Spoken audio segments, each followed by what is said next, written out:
안녕하십니까. 당신도 할 수 있다. 슈리케인 TVB 대신 독서하는 남자 대동남입니다. 오늘 소개시켜드릴 책은 나는 심플하게 살기로 했다. 이런 책인데 좀 심플하게 살고 싶죠. 요즘 들어서. 예, 이게 사회생활을 하다 보면 롤 역할이라는 게 있잖아요. 그래서 아빠가 되고 남편으로서의 역할이 있고 회사에서도 직급에 맞는 게 있다 보니까 거기에 따른 역할에 따른 이제 책임과 권한도 물론 챙기지만 그런 것들이 복합적으로 오거든요. 그래서 역할 갈등이라는 게 나와요. 사회 체계도 나오는 건데 아빠로서의 역할, 남편으로서의 역할, 회사에서의 역할 이런 것들이 롤 역할이 이제 좀 상충이 되기도 해요. 그러다 보면 이제 스트레스도 많이 받고 그런 부분이 있는데 근데 이 책은 제가 이 책을 다 읽고 나니까 이 제목이 좀 잘못된 것 같아요. 제목이 이렇게 되기로 했는데 이게 모르겠어요. 이거 일본 책이거든요. 요게 맞아요. 40대 기억력수. 제가 지금 다시 40 대니까 딱 제가 저한테 지금 시기적절하게 절묘하게 필요로 하는 되게 그런 내용이긴 해요. 근데 이게 하면 심플하게 살기가 될까? 그런 얘기는 있어요. 이 뒤에서 나오는데 우리가 나이가 이제 들면서 깜빡깜빡 한다고 하잖아요. 뭐 건망증이 오고 잘 키우고 그게 왜 그렇게 되냐면 내가 노화가 된 게 아니라 이게 얘가 기억법을 바꾼 거예요. 그러니까 바뀐 기억법에 맞춰서 뇌가 기능이 달라짐에 따라서 기억법도 달리 해줘야 된다는 거예요. 예. 옛날처럼 기억력 좋을 때처럼 막 그렇게 하면 이제 정보가 예전처럼 머릿속에 그렇게 안 들어오거든요. 왜냐면 우리 뇌가 효율화를 하는 거예요.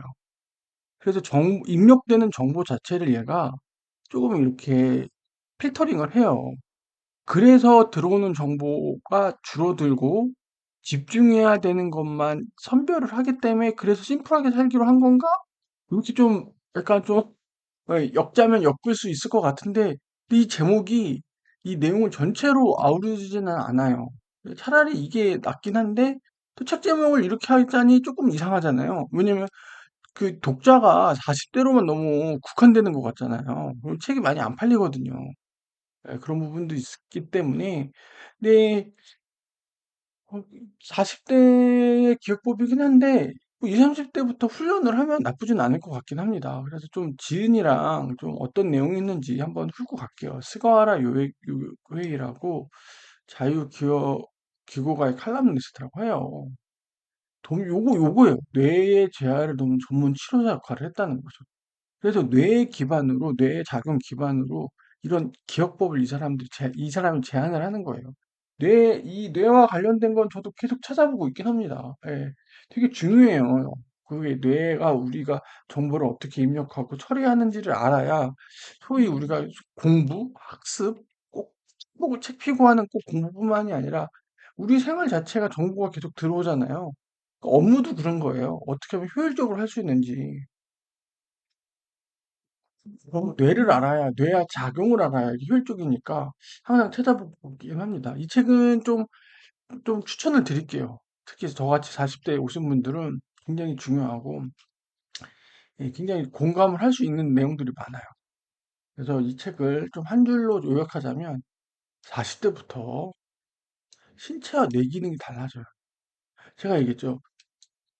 몸과 마음은 하나라고 했잖아요. 그래서 정신력이 우리 육체를 지배해서 하는 것도 있는데, 육체가 우리 정신에게도 미치는 영향이 있거든요. 이게 일방적인 게 아니에요. 이게 동시다발적이고 양방향적이거든요. 근데 우리는 정신력만 강조한단 말이에요. 그래서 우리가 운동을 해야 되는 이유도 그거예요. 운동을 해야 뇌에 자극을 받고 뇌가 이렇게 젊어지는 거거든요. 요즘 계속 얘기하잖아요. 그래서 나이가 들수록 운동은 필수다라고 하는 얘기들이 그래서 있는 거예요. 그래서 나이가 들면서 신체와 뇌의 기능에 맞게 기억법을 익혀라라는 이게 이 핵심 내용입니다. 네. 그래서 머리가 아닌 몸으로 기억하다. 이거 되게 중요한 것 같아요. 네, 저는 이 1장부터 5장 중에 이게 핵심이지 않을까 싶어요. 그 복잡한 세상 효과적으로 기억해라. 그리고 이 5대 생활 법칙, 상황별 기억 법칙, 잠재력을 믿으라 얘기했는데 솔직히 저 1, 2장까지 읽고는 굉장히 좀 공감 많이 하고 강추였어요, 여기까지. 근데 요거 오면서 살짝 힘이 빠져요. 예. 근데 또 그럴 것이 사람이라는 게 다양하잖아요. 그 상황이라는 게. 근데 이게 어떤 원리 원칙 하나로 이렇게 제시하기가 쉽지 않다 보니까 약간 그래서 조금 러프하게 지나가요. 그리고 끝에는 이제 뭐 이런 얘기를 하는 거죠. 여러분들의 뇌는 여전히 괜찮다. 이 효과적으로 하면 충분히 뇌가 또 효과적으로 효율적으로 할 수 있다. 이렇게 얘기하면서 끝을 맺는 거죠. 예. 그래서 이 책은 이게 일본 책인데 확실히 이번에도 느낀 게 미국 책과 일본 책에 좀 다른 게 있어요. 미국 책은 굵직해요. 이거 어떻게 하고 배경 설명 막 그래서 이게 굳이 안 해도 되는 얘기를 너무 많이 하는 것 같기도 하고 사례가 많아요.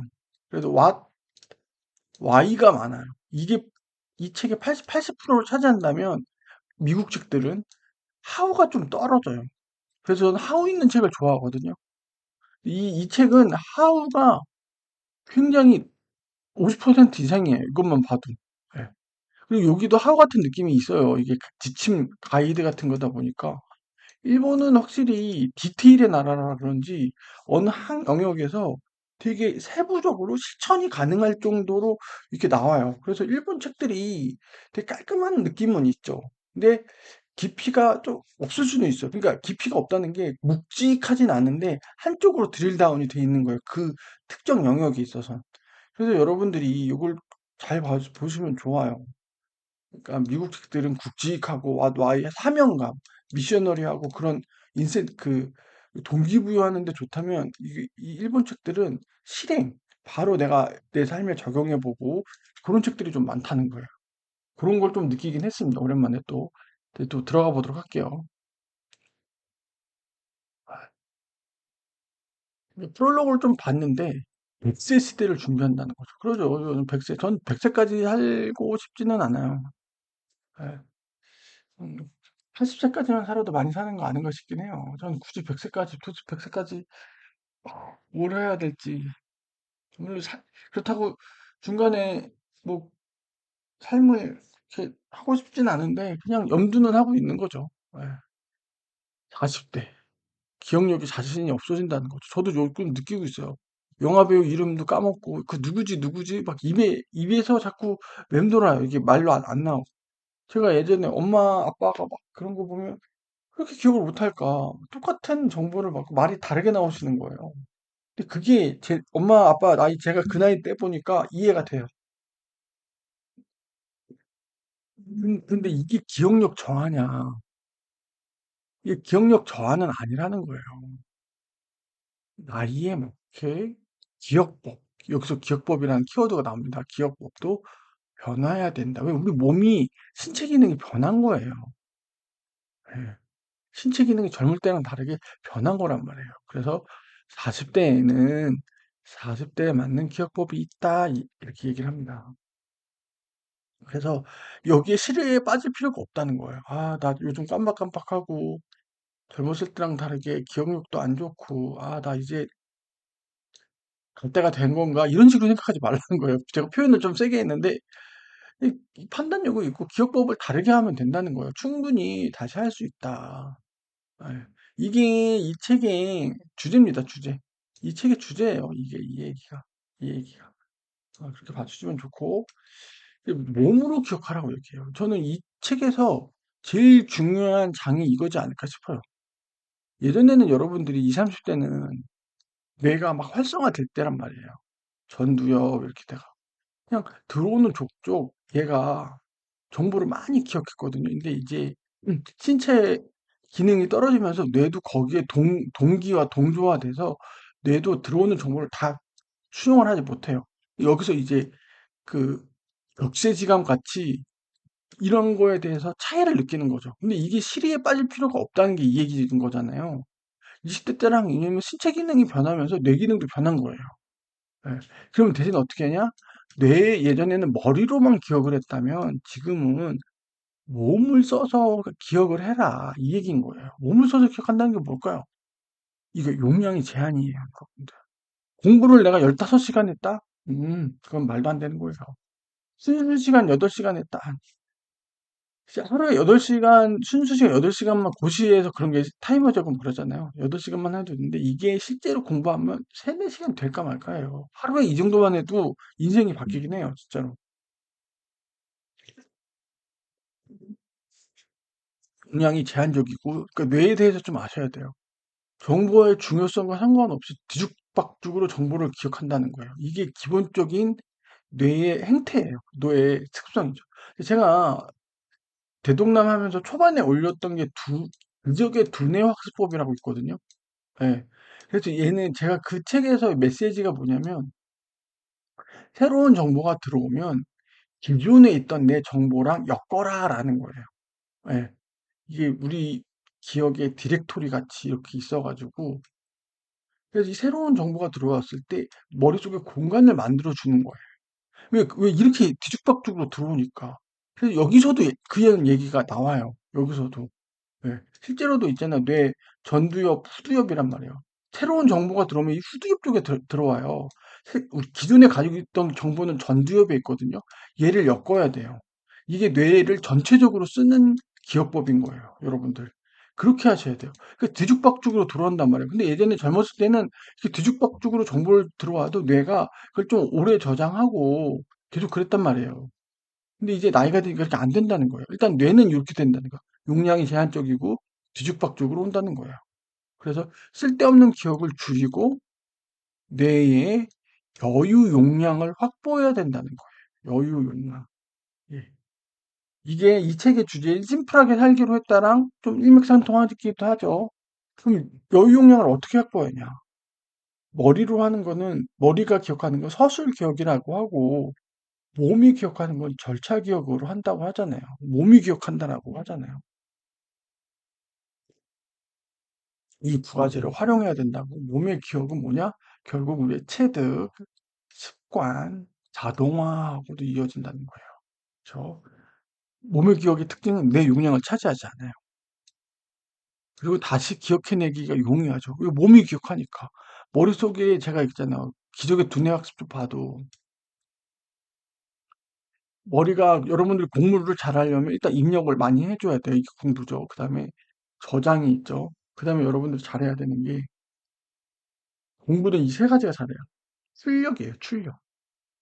네. 무급격적으로 정보를 기억하는데 출력이 잘 안 돼요. 예. 그냥 이 출력은 잘해야 돼요. 그래서 공부 잘하는 애들은 출력을 뭘로 해요? 기출문제로 해요. 문제가 이런 식으로 패턴화돼 있다는 거. 그래서 기출문제 보면 이 머릿속에 이거 얘랑 딱 매칭이 돼서 바로바로 나온단 말이에요. 우리 그 머릿속에 디렉토리 있듯이 이건 이거 패턴화돼 있어가지고 그렇게 된다는 거예요. 그래서 공부 잘하시려면 입력, 저장, 출력까지 하셔야 되고 이 몸의 기억은 뭐냐? 출력이라는 그게 필요가 없을 정도예요. 몸이 기억을 한다는 거죠. 응용하기도 쉽고 그리고 망각하지도 않는다는 거예요. 이 몸의 기억이라는 게 이렇게 중요한 역할을 합니다. 몸을 쓰셔야 돼요, 이제. 오히려 이게 되게 아이러니하죠. 나이가 들어가고 신체 기능이 떨어졌는데 그럴수록 몸을 써야 된다는 거예요. 예. 1년의 흐름이라는 거예요. 약간 몸의 순서대로 이렇게. 일의 순서. 그리고 얘는 어떻게 돼요? 그래서 몸은 어떻게 돼요? 일의 어떤 업무의 전체 흐름을 보고서 기억을 하는 거예요. 머리 기억은 뭐예요? 요 파편하게 요때 정보 하나들을 개별적으로 다 기억을 한단 말이에요. 근데 우리는 이제 나이가 먹고 그렇게 안 되니까 그러면 이 정보들 간의 흐름이 뭐냐? 이걸 먼저 몸 쪽으로 기억을 한다는 거죠. 순서대로. 뒤죽박죽으로 되는 거를 순서대로 한다는 거야. 이거 연습을 해야 돼요, 여러분들. 몸을 쓴다고 해서 내가 막 달리기 하고 이런 뜻이 아니고 예전에 정보를 파편화돼서 머리가 쌩쌩할 때는 이게 하나하나의 개별적인 정보로 다 외워졌다면 지금은 이 정보들이 순서가 어떻게 돼 있고 흐름이 어떻게 돼 있고 연계가 어떻게 돼 있는지 이걸 보고 한다는 거예요, 여러분들. 그리고 행동의 일부분으로 기억해요, 여러분들. 여러분들이 이렇게 기억한 거를 가급적이면 어떤 특정 여러분들의 행동과 연기를 지으시는 게 좋다는 거예요. 예. 이게 몸의 기억이에요. 몸에. 그리고 적당한 상황에 바로 써먹는 거예요. 이게 뭐라죠? 아까 얘기했죠. 뭐죠? 출력이에요. 출력. 출력.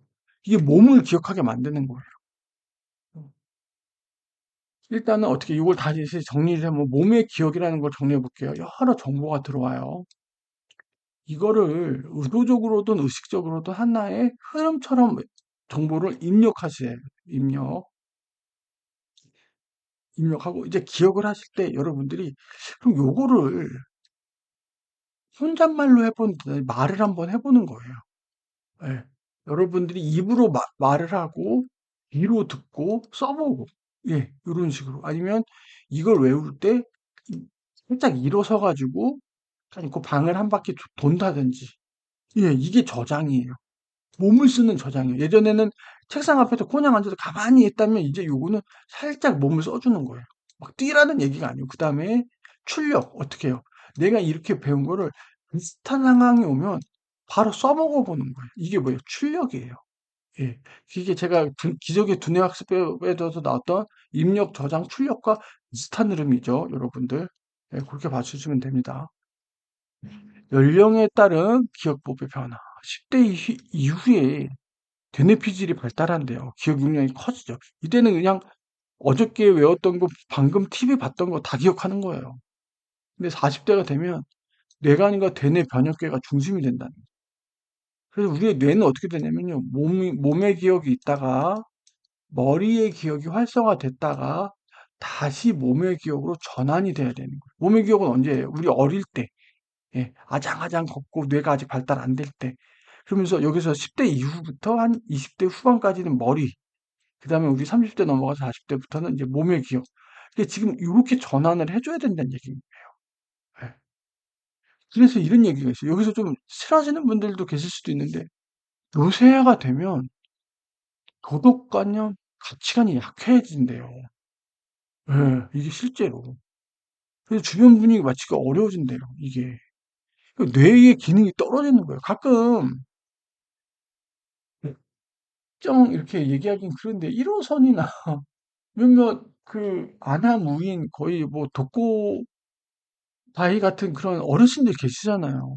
여기 공공장소인데도 큰 소리로 통화하시고, 산책로에서 그 라디오 크게 틀고, 막, 왜 저러나 싶은 분들이 있는데, 그분들은 뇌 기능이 떨어진 거예요, 진짜. 이거 보면서 깜짝 놀랐어요.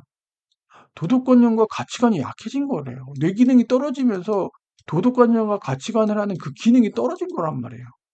그 주변 분위기 맞추기도 어려워지는 거예요. 이게 이렇게 되면 어떻게 돼? 그래서 가끔 노인들 분들이 외골수 되는 분들이 있어요. 외골수 되는 분들. 이게 뇌 기능이 떨어진 거예요, 이게. 와, 진짜. 그리고 저 느꼈어요. 아, 이렇게 안 되려면, 이런 추하게 늙지 않으려면 내가 뇌를 계속 몸을 쓰면서 기억을 해야겠다. 그래서 머리 기억은 희미해지고 몸의 기억은 뚜렷해진다는 거예요. 그러니까 머리로 기억했던 도덕관념, 가치관념, 사회관들이 희미해지는 거예요. 그분들은. 그러면 몸의 기억을 떠서 몸의 기억으로 그런 도덕관과 가치관을 계속 흡수를 해야 되는데 어떻게 돼요? 많은 사람들이 몸이 힘드니까 그냥 집에 앉아만 있고 TV만 보시고 그냥 그러든단 말이에요. 음. 그러니까 본능에만 충실해지는 거죠.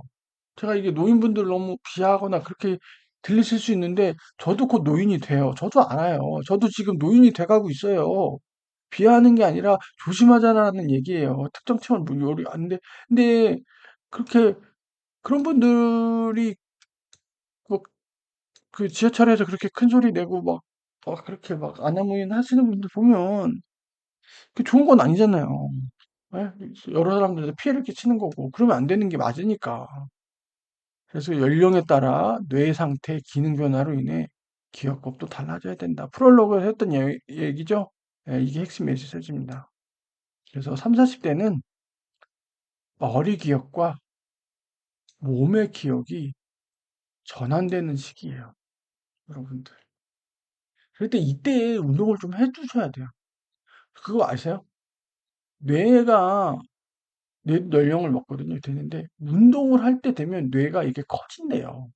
오직 운동을 통해서만 뇌가 커져요. 이게 과학적으로 나왔어요. 예.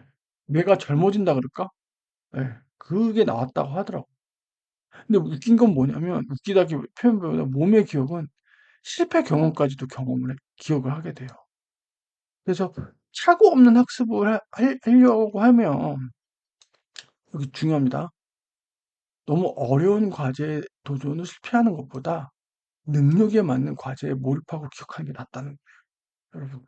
여러분들이 너무 의욕이 앞서가지고 너무 생소하거나 하면 실패한 경험이 몸에 기억되는 거예요. 실패 기억이 입력이 돼요. 실패 기억이 입력이 되면 이게 좋겠어요? 이게 비슷한 상황이 날 때마다 이게 리마인드가 되거든요. 기억이니까 리마인드가 된다고요. 나 이거 이때 실패했는데 막 움츠러들고 자신감을 잃게 된단 말이에요. 그러니까 무리하게 도전하지 말고 본인에 맞는 과제를 일단 하고, 그래서 그러면 도전하지 말라는 부분이 아니에요. 그거를 활용하고 넓히라는 거예요. 그래서 도전하는 부분과 익숙한 부분을 구분을 해서 익숙한 부분에 대해서는 확실하게 성과를 내라는 거죠. 이거에 집중을 하는 거예요. 이거에. 이거에. 그래서 너무 큰 부분에서 실패하지 말고 이 부분을 좀 나누라는 거죠. 내가 전혀 모르는 생소한 부분, 이 부분은 내가 예전에 어떤 프로젝트를 하거나 했던 경험 부분, 그때 내가 이렇게 해서 잘했던 부분이 있으면 일단 이 부분을 집중을 하고 준비를 해 놓는 거예요. 그럼 이거는 어떻게 해야 돼? 좀 보완하고 업데이트 하는 거죠. 야, 이건 어떻게 됐어? 그 부분은 제가 해서 보완하겠습니다. 이 부분은 일단 제가 이렇게 준비를 했습니다. 알았어. 그러면 일단 이 부분 진행하고 요거는 좀 상황 봐가면서 의사결정 받고 이렇게 하자는 거예요. 여러분들, 이렇게. 예. 실제로 많은 일들이 저렇게 진행돼요. 상대의 능력 끌어내기. 이 한 챕터가 끝나면 뒤에 약간 이런 식으로 정리해야 하는 사례식으로 나오는 게 있거든요. 그래서 몸의 기억을 시켜라. 목표 달성 회의라는 거. 이건 단순 정보 파편화된 지식이라면 목표 달성이라는 건 뭐죠? 목표 달성하기 위해 중간중간에 이런 마일스톤들이 있단 말이에요. 중간 목표들이. 이게 아까 얘기했죠. 몸의 기억이라는 게 흐름이에요. 흐름을 알게 해준다는 거죠. 네. 그렇게 했을 때 상대의 능력을 끌어내기 더 좋다 얘기를 하는 거죠. 그래서 우리 40대 때부터는 어떻게 해야 되냐? 몸으로 기억해야 돼. 이 몸을 하는 게 꼭 물리적으로 움직여라라기보다 약간 기억법을 조금 달리 해라라는 얘기입니다. 예전에는 가만히 앉아서 책상 앞에 앉아서 그냥 보기만 해도 머릿속에 쏙쏙 들어왔다면 지금은 그렇게는 안 된다. 예, 그 얘기입니다. 복잡한 세상 효과적으로 기억해라. 이 얘기도 합니다. 아까 얘기했죠? 뇌는 뭐라고 했죠? 용량이 제한적입니다. 좀 빽빽하네요. 제한된 기억 용량. 용량이 제한되어 있다는 거예요. 사소한 기억이 뇌의 저장을 방지하기보다, 여기서 또 중요한 키워드 하나 나옵니다. 정보 단식이 필요하다는 거예요. 예. 중요도에 따라서 정보를 선별하지 못해요, 뇌는. 그냥 주는 대로. 그 어항 속에 있는 그 잉어랑 똑같아요. 모이를 주면 다 우걱우걱 먹듯이. 그럼 어떻게 해야 돼요? 모이 자체를 적게 줘야죠. 예. 여러분들이 받아들이는 정보 자체를 좀 축소하셔야 돼요. 그래서 일부러 디지털 디톡스라고 하죠. 그런 것도 하고 의도적 의식적으로 차단한다는 거예요. 예. 시간 설정하고 이런 거.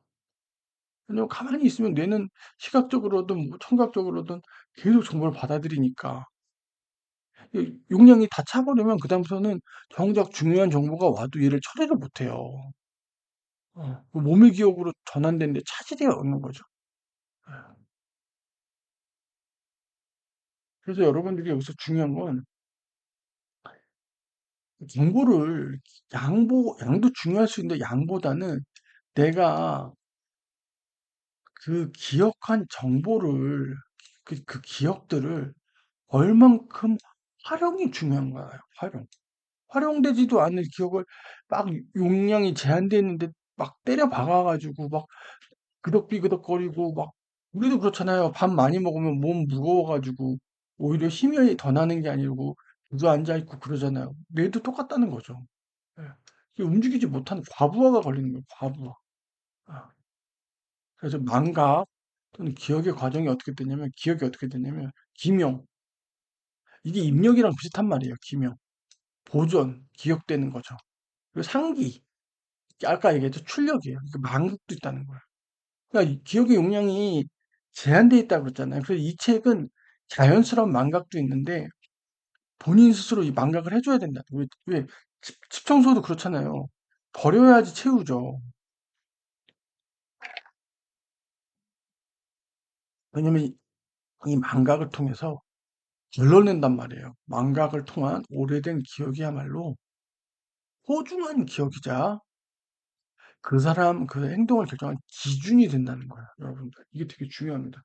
망각이라는 걸 해서 1차적으로 얘 중요하지 않아. 커팅하고 커팅하고 그렇게 망각이라는 과정을 겪고 났을 때 남아있는 그 지식과 기억과 기준들이 우리의 삶을 지탱해주는 그 가치관도 되고 중요하다는 거죠, 그게. 이걸 망각을 꼭 해줘야 된다는 거예요. 불필요한 기억을 지우고 뇌의 여유 용량을 확보하는 거예요. 그럼 망각은 어떻게 할까요, 도대체? 저는 이게 이 책 읽으면서 약간 좀 의구심이 들었던 게, 아니, 뇌가 저렇게 내가 무슨 뭐 청소기 돌리듯이, 자, 이제 망각이야. 쭉 청소기 돌려갖고, 얘는 청소기로 빨아들일 거, 얘는 아닐 걸, 그게 그렇게가 안 되잖아요. 그 정보 단식은 제가 의식적으로 한다고 쳐도, 예를 들어서 제가 자기 전에는 내가 핸드폰을 1시간 정도는 안 보겠다. 그거는 정보 단식일 수 있잖아요. 그럼 망각은, 이거는 무슨 스위치 켜듯이 될 수 있는 건 아닌 것 같긴 한데, 이거는 조금 어떻게 해야 될지가 조금 막연하긴 해요. 이거는 하면 좋죠. 망각을 하면. 망각해가지고 기억 용량을 늘리고 싶죠. 저희도 그렇잖아요.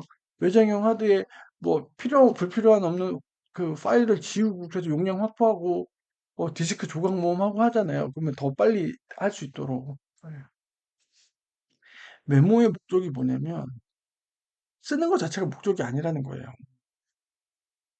집중을 방해하는 요소를 메모에다 쏟아낸다는 거죠. 그 메모를 사람들이 그걸 다시 보지 않아요. 저도 메모 많이 하는데 다시 보려고 메모 쓰지 않아요.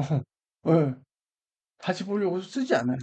그냥 머릿속에 넣지도 않아야 될 걸 일단 적는 거예요. 예. 개중에는 다시 보려고 적는 것도 있죠. 그 구분해서 적으셔야 되고. 예. 그래서 메모는 망각 노트다. 예. 진짜 중요한 건 머리로 들으시고 그냥 이렇게 막 정보가 많이 오니까 뒤죽박죽 들어오잖아요. 그냥 메모에다 하시는 거예요. 메모를 다시 볼 생각을 하지 마시고. 그래서 정보를 차단하고 메모를 통해 가지고 용량 확보한 다음에 핵심 기억을 다시 한번 기억한다는 거예요. 이렇게 해서 들어온 게 뭐예요? 핵심 기억이잖아요. 그걸 다시 한번 기억을 해준다는 거죠.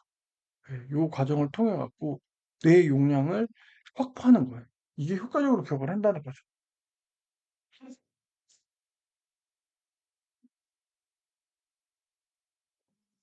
그래서 핵심 기억을 다시 한번 기억하는 과정이 뭐냐? 에피소드를 만들어 보는 거예요. 그 상황.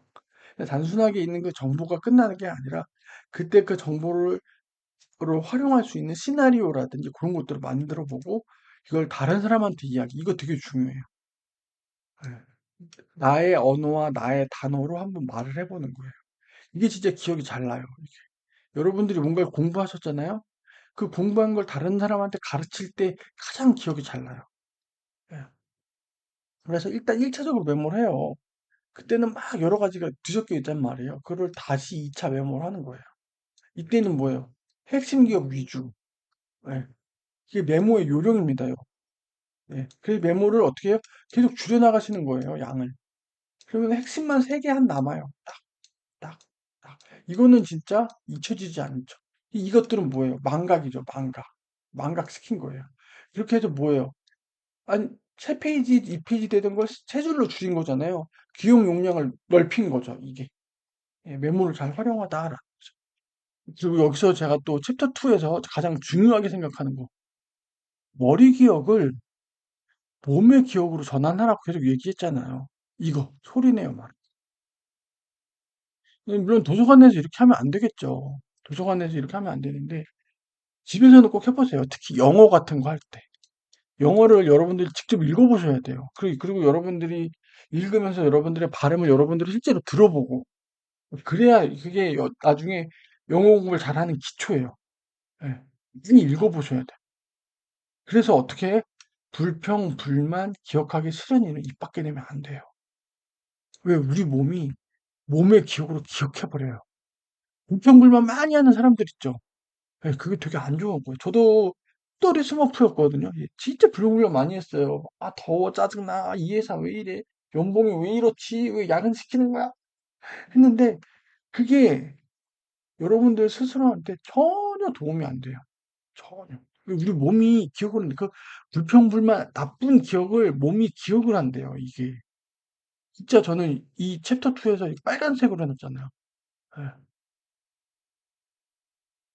교직 생활에서도 그렇고, 아, 이래서 A급 인재들이 불평불만을 안 하는구나.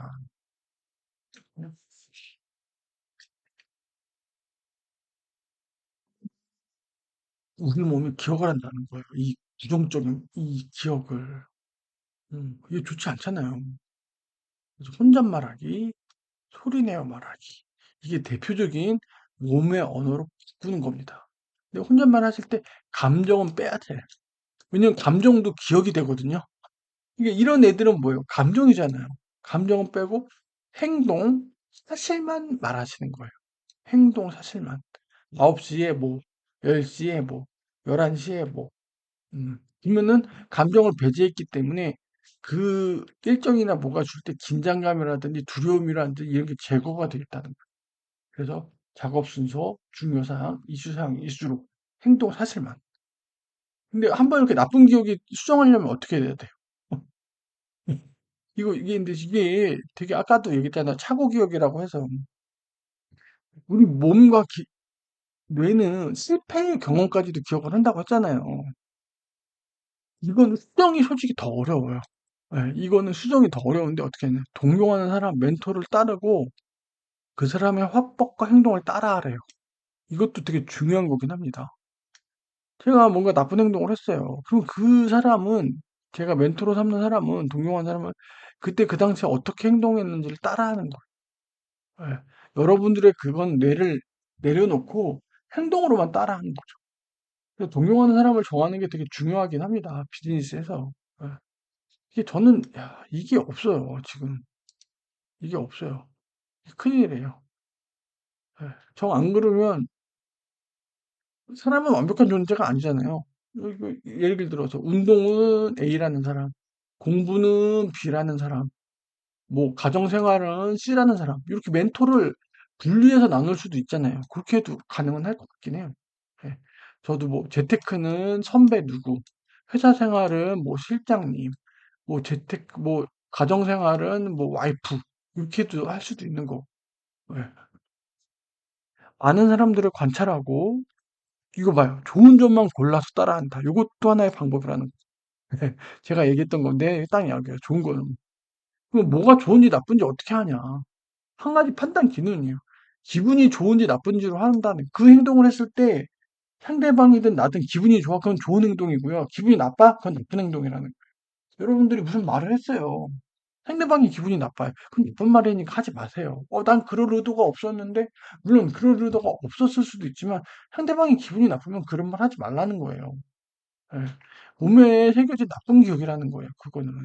그 사람한테도 나쁜 기억을 심는다는 거죠. 그러니까 좋은 말 해주시라는 거예요. 좋은 기억을 하고. 음. 그래서 실제 행동을 통해서 긍정적인 몸의 기억을 저장한다는 거예요.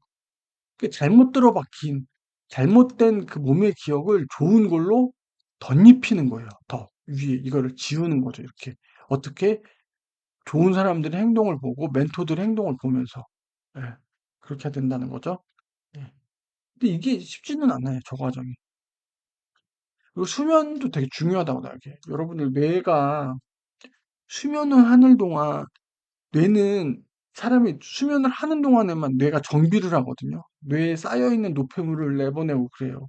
그래서 치매의 원인이 그 수면 부족이에요. 수면 부족. 뇌에 노폐물이 쌓여가지고 그래서 잠이 굉장히 중요합니다. 어. 그래서 뇌는 자면서도 이제 정리를 하는 거예요. 이제 우리가 디스크 조각 모음 하듯이 우리가 뇌가 눈을 감고 자면 그때서야 뇌는 지도 쉬면서 하루 일과를 이제 기억들을 정리를 해요. 그러면서 이렇게 뇌의 행동을 반복한다는 거예요. 예. 그래서 1번부터 한번 1번, 2번, 한번 머릿속으로 상상을 해서 뇌에 준비시키고 긍정적인 행동을 통해서 몸의 기억을 저장하고 수면을 통해서 이걸 안착시키는 거예요. 이게 뭐예요? 뇌의 정착 작용이라는 거예요. 예. 몸의 기억을 해주고 실제로 행동을 해주고 그리고 잠에 들면 숙면을 취하면 얘가 뇌가 반복을 하면서 뇌 머릿속에 이게 정착이 된다는 거예요. 정착. 아, 그래서 긍정적인 몸의 기억을 한 날은 반드시 숙면을 취해라. 이게 기억이 더 잘 난다는 거죠. 예.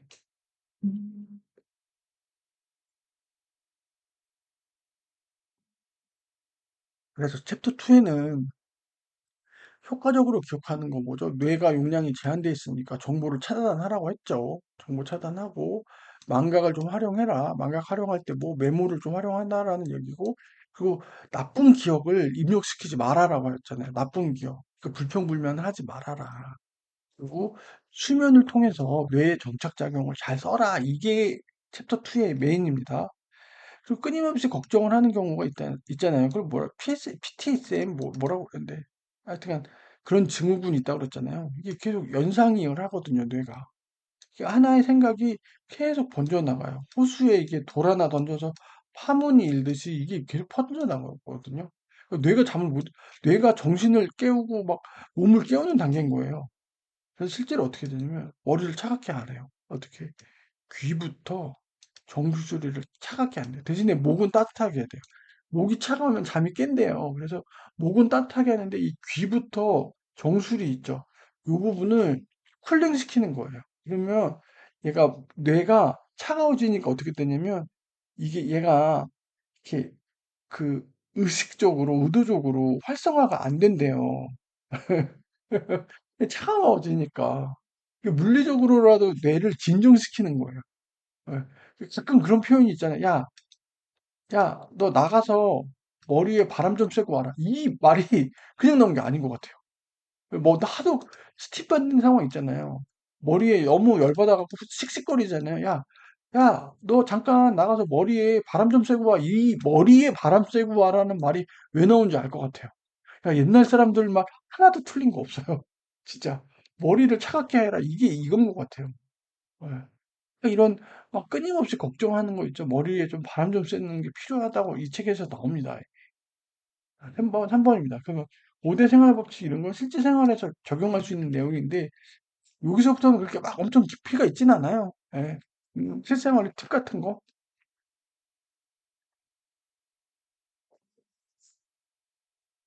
뇌가 우리 바이오리듬이 있듯이 뇌도 작업 스케줄이 있다는 거예요. 뇌가 활성화되고 좀 뇌가 휴식을 통하고 왜냐면 24시간 뇌가 돌아가는데 뇌도 항상 팽팽하게 돌아갈 수는 없잖아요. 그 스케줄에 맞춰서 기억도 작업도 하면 좋겠다라는 게 얘기인 거죠. 그래서 기억력 최고조의 시간은요. 기상 후 3시간, 10시간 요때 온다는 거예요. 예를 들어서 6시에 하셨으면 9시죠. 그쵸? 10시간이면 16시간이니까 4시쯤이라는 거예요. 4시쯤. 네, 4시쯤. 4시쯤, 그래서 한 9시, 4시에 집중력이 최고조가 된다는 거예요. 그때 기명이라고 했죠, 기명. 이때는 업무를 좀 세게 하셔야 돼요. 중요도가 높은 업무들. 전략회의라든지 팀회의. 그래서 회의를 아침에 하셔야 돼요. 오후에 하는 회의 쥐약이에요. 출근하자마자 9시에 하세요. 그리고 이때는 메일 확인이라든지 단순 업무보다는 요걸 먼저 하세요. 중요 업무들. 예, 뇌가 좋을 때. 실제로 많은 회사들이 오전에 중요한 회의 많이 하죠. 오후 4시. 예, 오후 4시 되면 이때도 뇌가 활성화돼 있잖아요. 이때가 기억력이 최고인데 이때는 이제 망각을 뭘 하냐면 그날 했던 것들을 한번 리뷰를 하시는 거예요. 예, 그날 처리한 업무, 다음날 해야 할 업무를 이렇게 보는 거죠. 예. 그래서 기업 용량을 확보해서 다시 한번 그날 업무를 마무리 짓는 거예요, 여러분들.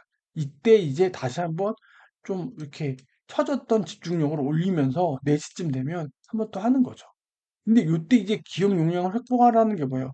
그날 했던 거랑 아닌 걸 나눠가지고 다음날 했던 건 다음날 기억으로 넘기면 돼요. 예. 근데 이제 예외적인 업무가 발생을 한 거예요.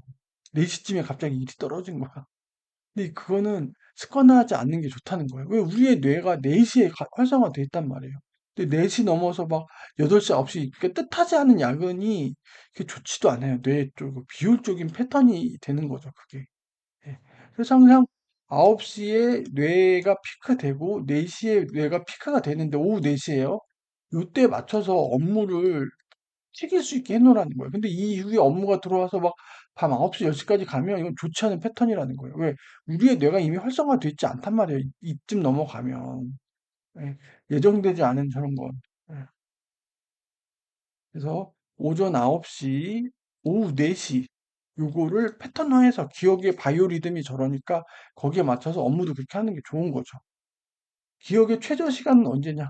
기상 후 8시, 22시간 됐을 때. 기상 후 8시니까 언제예요? 6시에 일어났으면 오후 2시.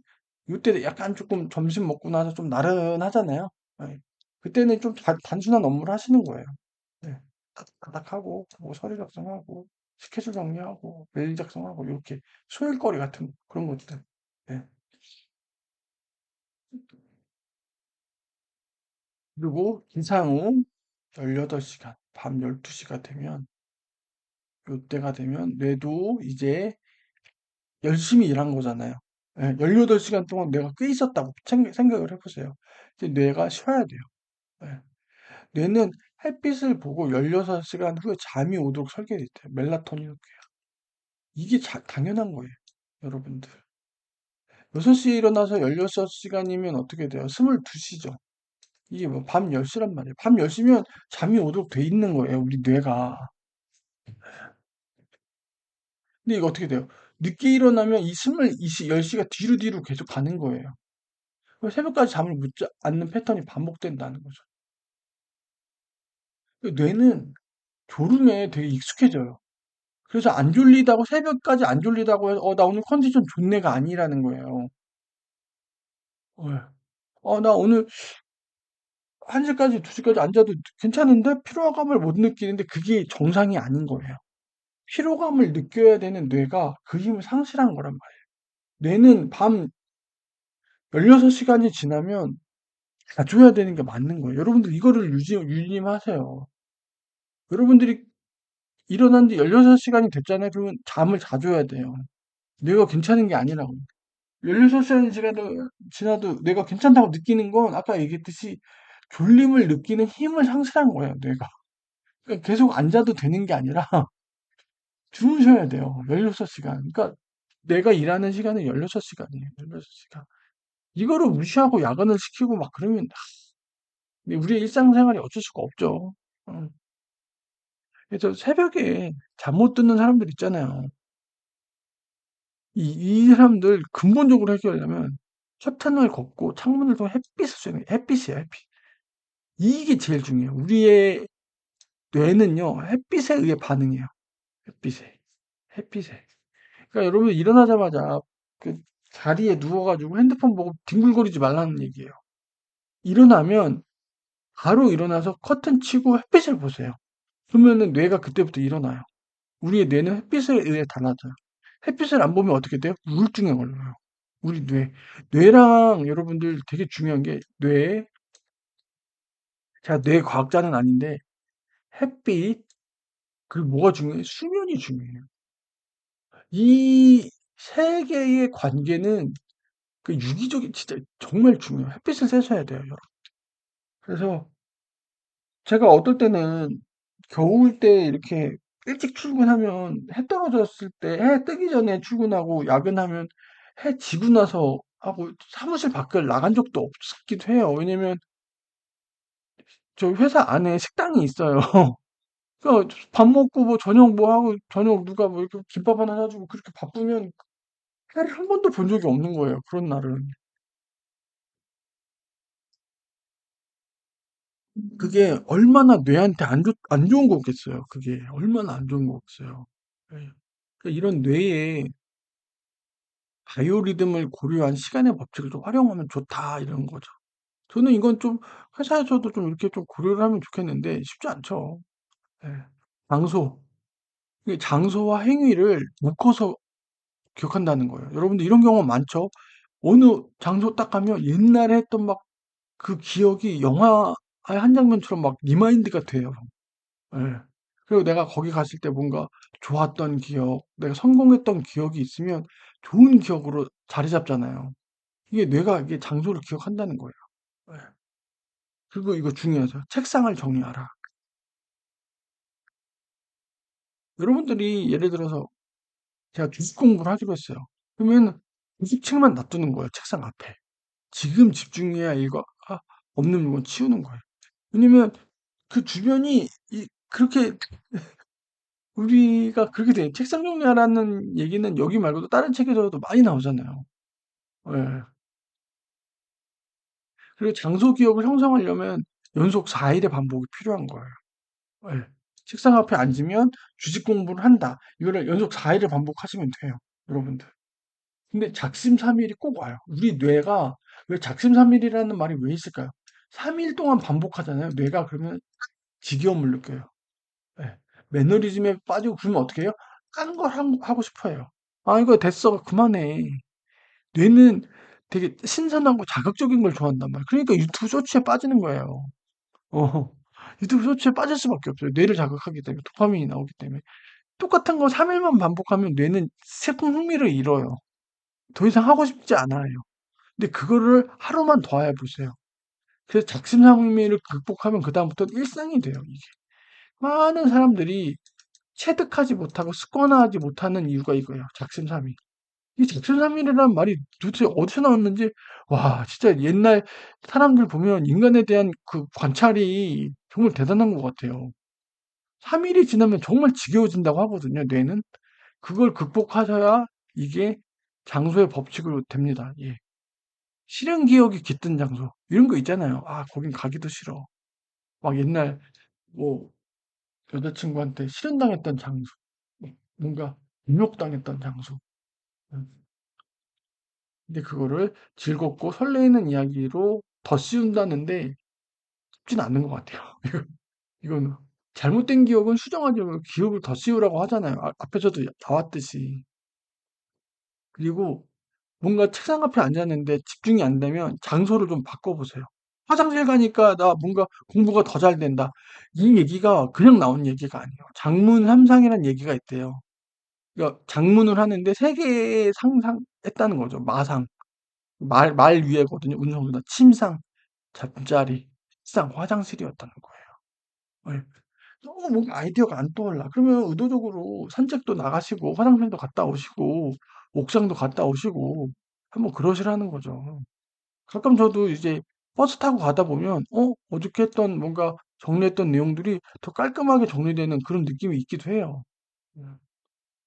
그래서 이게 왜 그러냐면 책상 앞에 있으면 교감 긴장이 된단 말이에요. 집중을 하고 있고. 근데 이제 편안한 책상 밖에 가면 마음을 내려놓는 거죠. 그러면서 이게 뭐예요? 우리의 교감과 부교감 신경이 전환되고 이렇게 되는 거예요. 그러면서 새로운 아이디어가 나올 수도 있는 거죠. 예. 그래서 책상 옆에 정보를 채우고, 근데 그냥 나가시면 안 되고요. 일단 여러분들이 묵상할 수 있는 그런 정보를 일단 채우세요.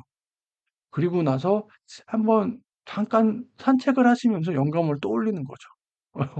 근데 그냥 씩 나가면 안 된다고요. 정보를 채우고 나가시라고.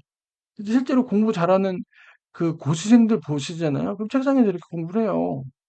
그러다가 이제 화장실 가면서도 공부하고. 음. 아, 영상이 잠깐 끊겼네요. 아, 아이가 그 드림렌즈 빼러 와가지고. 아, 저 드림렌즈도, 저거 참 몇 년째 끼고 있는데, 좀 크고 나면 이제 뭐 라식 해주긴 해야 될 것 같아요. 아까 했던 얘기에서, 이제 교감과 부교감 좀 전환을 해야 된다라고 말씀드렸고, 실제로 공부를 다 했던 그 고시 합격생 수기 보면, 책상에서 이렇게 공부를 하시고, 밥 먹으러 가잖아요. 그리고 이렇게 화장실도 가잖아요. 그러면서도 계속 공부를 하는 거예요, 그분들은. 이 책상 앞에서 이렇게 하고 이렇게 간다고 해서 공부를 아예 놓는 게 아니에요. 그 공부 책에서 했던 내용들을 뭔가 이게 이때는 책을 들고 가지 않잖아요. 그러면은 굵직굵직한 제목 위주로 흐름을 공부한다든지 이분들은 벌써 몸의 기억을 하는 거예요. 20대 때, 30대 때 이미. 이 몸의 기억이 꼭 40대 때만 하라는 게 아니라 그냥 기억을 더 잘해주는 효과인 거예요. 그러니까 20대 때, 30대 때도 몸의 기억을 하시면 나쁠 이유가 없는 거죠. 더 기억을 잘하는 거예요, 여러분들. 예. 근데 40대부터는 이 몸의 기억이 필수인 거고, 20대, 30대 때는 이런 머리 기억만으로도 충분히 많이 기억을 하지만, 그때부터도 몸의 기억을 체득해 놓으면 더 좋은 거죠. 그러니까 이 고시생들의 공부 양을 보면 일반인들이 상상을 초월하게 많이 하거든요. 아니, 저렇게 많이 했어? 어떻게 저걸 기억했지? 일반인들이 하는 그 기억법을 초월한 기억법들을 공부를 한 거예요, 그 사람들은. 눈만 뜨면 공부하고 꿈속에서도 공부하고 나 자면서도 공부했다라고 하는 얘기들이 이 지금 여기에 나오잖아요. 수면하면서도 이게 책상하고 정탁작용하고 이 그때 이 사람들은 이미 몸의 기억을 계속 하고 있는 거예요. 고시생들 보면. 고시생들 합격 수기 잘 봐보세요. 보면 공부를 어떻게 했다. 단순히 공부 시간이 많았다는 걸로 끝나지 않아요. 예, 어떻게 했다. 디테일하게 막 어떻게 하고 뭐 그런 것들이 다 있거든요. 항상 뇌가 어떻게 하든 더 기억을 잘할 수 있게끔 지금 생각해보면 그랬던 것 같아요. 몸의 기억을 그분들은 그때부터 이미 했던 거죠. 20대 초반부터. 그러니까 남들보다 더 많이 효과적으로 기억을 한 거죠. 그러니까 합격을 하신 거고. 그러니까 저는 이 책이 40대 때 뭐 100세를 줍사는 40대 때 기억법이라고 하는데 40대 때를 초월해서 20대 때 대학교 다닐 때부터 이렇게 몸의 기억을 활용을 하면 나쁠 건 없어요. 오히려 남들보다 더 빠른 성공을 하실 수 있을 것 같아요.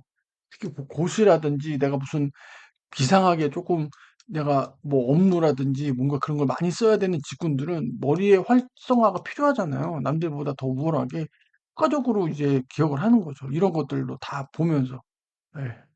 그런 생각을 했어요. 아유, 그걸 누가 가르쳐 줘야 하는 건 아닌데 그분들은 그 목마른 사람이 우물 판다고 그분들은 그렇게 한 거죠. 그 공부에 대한 그 갈급함, 성공에 대한 목숙하다 보니까 이 몸의 기억 방법을 누가 가르쳐 주지 않았는데 자연스럽게 체득을 하신 거예요. 그분들은 대단하신 거예요.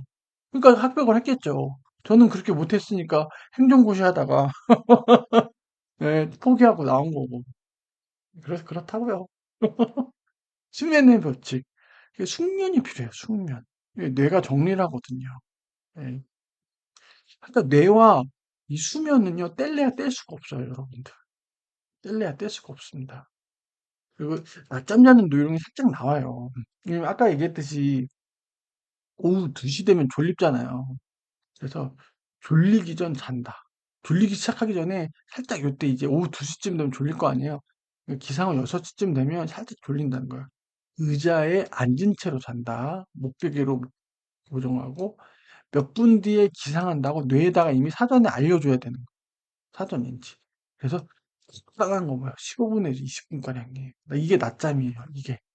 눈만 감고 자는 거예요. 이렇게만 해도 충분히 개운해요.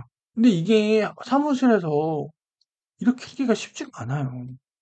예, 이렇게 하기가. 어디 회의실 들어가서 하기도 그렇고. 저도 조금, 저 예전에 두 번째 회사인가? 저도 이제 오후 진짜 요때쯤 오후 2시, 3시쯤 되면 진짜 졸린 거예요. 제가 그때도 새벽 5시에 일어나서 나갈 때니까 그때쯤 되면 졸리거든요. 예, 그래갖고 근데 그 옛날 두 번째 회사 이렇게 있는데 사람들이 유독 잘 안 가는 화장실이 있었어요. 뭔가 이렇게 뭔가 빈번하게 뭔가 그 층에 사람들이 없던지 그 층에 남자가 비율이 좀 적었던 층이 있었어요. 제가 그때 18층인가 있는데 약간 17층이 그런데 여기가 사람도 별로 없었고, 예, 사람도 별로 없었고 여자 직원들이 많은 층이었어요. 그래서 남자 화장실이 상대적으로 한산했어요. 전혀 없다는 건 아니고. 예. 근데 저는 18층인데 14층에는 항상 사람들이 조금 많았거든요. 너무 졸리잖아요. 17층에 가요. 안쪽이 이렇게 좌변기에 앉아갖고 한 1분에서 3분 정도 자고 왔어요. 거기 앉아가지고. 예, 진짜 그래서 너무 졸릴 때. 이렇게 앉아가지고, 이렇게 목 뒤로 하고 이렇게 멍하니 이렇게. 이게 사람이 많지 않으니까, 솔직히 나쁜 냄새도 잘 안 나고, 화장실에서 잔다는 게 솔직히 이렇게 유쾌한 경험은 아니에요. 그렇잖아요. 근데 오죽 졸리면 그랬을까, 그래 싶어요. 그렇게까지 했었습니다, 저도. 예전에. 예. 이 책에서도 나와요. 화장실도 가도 뭐, 활용해 보라고. 그 기억력이 좋아지는 또 계속 가겠습니다. 침대에다 물건을 두지 않는다. 이 얘기는 많이 나오잖아요. 핸드폰 두지 말라. 침대에서는 오롯이 자는 공간으로 뇌 인식을 해줘야 돼요. 뭐 먹지 말고, 뭐 핸드폰 보지 말고, 뭐 뭐야, TV도 놓으면 안 되고, 그러니까 그리고 안 졸리는데 누워 있는 것도 안 돼요. 졸릴 때 침대로 가야 해요. 우리 뇌가 학습이 그래야 돼요. 이게 누우면 그래서 몇 분 내로 잠이 들게끔 해야 돼. 안 졸린데 그냥 누워서 빈둥댄다? 아니에요. 졸릴 때 가세요. 어. 근데 누웠는데 잠이 안 와? 그러면 침대에서 나오는 거예요. 억지로 재우려고 하지 마세요. 왜? 우리 몸이 기억을 해요. 침대에 누워도 잠이 안 오는 걸 몸이 기억을 한다고요. 침대에 오면 자야 되는 거라고 몸을 기억시켜야 된다고요.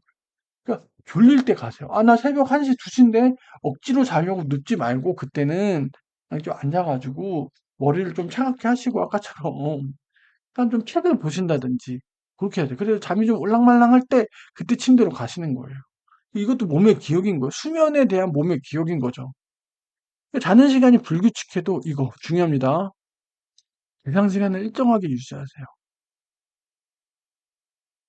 그러면은 여러분들 늦게 잤어요. 기상 시간을 똑같이 했어. 그럼 중간에 졸리겠죠? 그럼 어떻게 돼? 일찍 자는 거예요. 일찍 자는 거. 잠드는 시간을 조절하시는 거지 일어나는 시간을 조절하시면 안 돼요. 그거는 왜냐면 일어나는 시간이 뭐예요? 여러분들의 삶의 어떤 뇌의 시작점이라서 그래요. 그거는 건드리시는 게 아니에요, 여러분들. 예. 그건 건드시는 게 아니에요. 본 수면 전에는 잠들지 마라. 저녁잠 자지 말라는 거예요. 그래서 그리고 잠들기 직전에 중요한 걸 외워요. 왜냐면 수면에 들어가면 뇌가 한번 반복을 한다고 그랬잖아요. 뇌가 반복을 하거든요. 이게 정착작용을 한다는 거예요. 정착작용.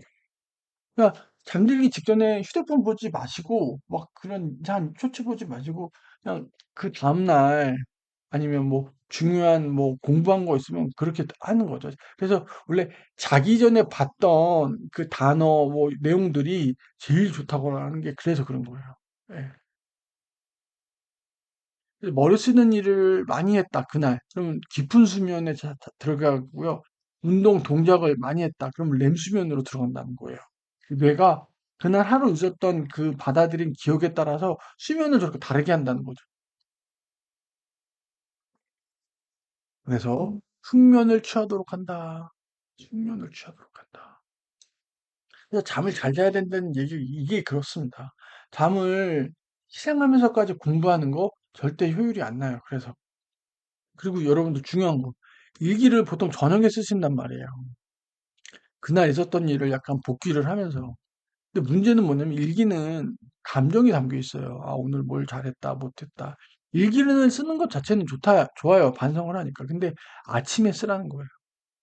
잠들기 전 하면 감정이 자극이 돼요. 이 상태로 잠이 들면 그 여러분들이 했던 감정을 느꼈던 거, 아, 오늘 나 왜 했지? 후회 남고 막 그런 게 뇌에 반복이 된다는 거예요. 그러니까 이 감정이 들어가면 안 돼요, 여러분들. 그래서 아침에 쓰세요. 아침에. 아침에 쓰세요. 아침에. 일기 쓰는 요령이라고 하더라고요. 그래서 아침 일기는 머릿속에 남아있는 내용에 주목한다는 거예요. 자, 아침에 일기를 쓰면 뭐가 좋죠? 아까 얘기했죠. 밤 사이에 뇌가 작업한 결과물들이 있단 말이에요. 이미 얘는 정리가 된 사항들이거든요. 이걸 가지고서 일기를 쓰시는 거예요. 그럼 더 깔끔하다는 거죠. 어. 이제 감정이 들어가면 어떻게 돼요? 확대랑 비약이 있을 수 있거든요. 근데 이제 밤 사이에 정리된 내용은 뭐죠? 심플하고 담백한 팩트 위주로 정리되어 있거든요. 어, 그런 거죠, 이렇게. 그렇게 보시면 돼요. 그래서 일기는 가급적이면 아침에 써라. 밤 사이에 정리된 내용을 기반으로 이렇게 보시면 됩니다. 예. 식사의 법칙 뭘 먹느냐도 중요한데 언제 어떻게 먹느냐가 기억에 중요하다는 거죠. 그러니까 식사 법칙이 약간 아까 장소 법칙이랑 도 비슷한 것 같아요. 상황이죠, 상황. 그 뇌가 상황이랑 같이 기억을 해요. 어떤 장소, 이 장소, 내가 언제 무엇을 먹으면서 어떤 기억을 했는지, 이게 감각을 통해서 정보가 들어오면서 기억이 된다는 거죠. 공복일 때 기억력이 향상된다는 거. 그래서 배가 너무 부르면 안 돼요, 여러분들. 살짝, 살짝 항상 배고프게. 간식을 먹지 말래요. 그래서 9시간에서 16시간 금식일 때 기억력이 좋아요. 근데 그게 20시간이 넘어가면 당이 아예 떨어지기 때문에 그때는 기억력이 감소된다는 거예요. 예. 여러분들이 7시에 먹었으면 언제까지예요? 16시, 4시. 아침 식사를 6시에 했다? 다음 시간 오후 3시라는 거예요. 그래서 원래 1일 이식이 좋은 거예요. 1일 이식이. 예. 이게 업무 효율적으로는요, 1일 이식이 좋은 거예요. 예. 간식이 잦을수록 기억력은 저하돼요. 아침 식사 전, 그래서 뭐예요? 일을 처리하라. 아침 먹기 전에 중요한 일은 처리하는 겁니다. 밥을 안 먹는 사람들이 가끔 있어요. 이제 이거를 따르려고 하는 건지. 예. 진짜 밥 안 먹는 사람들 정말 앵커밀이라고 하거든요, 여러분들. 앵커밀. 그러니까 구축이 되는 식사예요. 이게 뭐예요? 이게 아침 식사예요. 이게 뇌의 리듬을 결정합니다. 이게 여러분들 해외여행 갔을 때 차를 타이밍을 다시 세팅하는 방법과도 일치상정해요. 여러분들 요거 보시면. 하루의 시작점을 기점으로 10시간 동안 공복 유지. 이게 되게 중요해요. 그래서 여러분들이 한국에 있다가 예를 들어 뭐 동남아 어디든 유럽에 갔어요. 시차가 있을 수 있잖아요. 시차 극복하는 방법 알려드릴게요. 현지의 아침 식사 시간에 맞춰 일어나세요.